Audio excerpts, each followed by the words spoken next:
እኔ የምለው ያንቺ እርግዝና ግን እኔ ስሰራ ማየት ብቻ ነው እንደሚያምረው?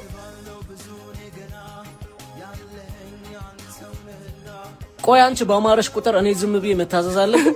እኔ ምን አገባኝ? አልታዘዝም ካልክ ልጅ ቂጡ ይጠቁርልሃል።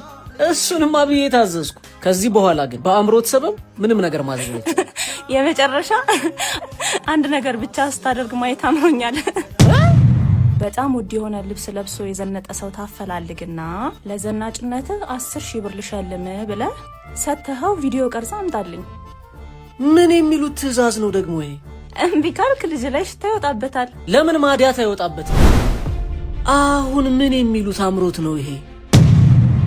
ያማል እንደ አንተ ሰውዬ። ይቅርታ እናቴ ይቅርታ። አቆሸሽከው እኮ በጣም ውድ ልብስ እኮ ነው። የስ አገኘሁ።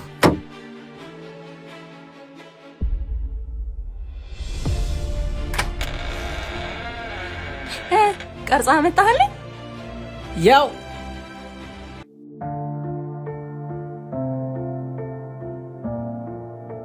ከሷ በላይ ያንተ ውድ ልብስ እንደሆነ ታውቃለህ? አረ የኔ ርካሽ ነው። ማን ነው ስምህ? ማሙሽ። ከየት ነው የመጣኸው? ከሶዶ። በቀን ምን ያህል ሰዓት ትሰራለህ? 12 ሰዓት። ስንት ብር ትሰራለህ በቀን? 150 ብር 200 ብር። እቁብ ትጥላለህ? በቀን 150 ብር እጥላለሁ። ከወንድሜ ጋር ሆኜ ታጻኑ እንድንገኝ። ለቤተሰቦች በወር ምን ያህል ትልካለህ? አንድ 2,000 ብር ያው ነገር ልካለኝ። ወደፊት ምን ማድረግ ነው የምትፈልገው? ያው እኔ ህይወቴ እንደምቀየር ብቻ ነው የምፈልገው። አሜን። ይቀየራል። የለበስከው የሥራ ልብስ በጣም ውድ ልብስ እንደሆነ ታውቃለህ? አረ እሺ እኔ ላስረዳህ። ይሄንን ልብስ ለብሰህ በምትሰራው ስራ ገንዘብ ታገኛለህ።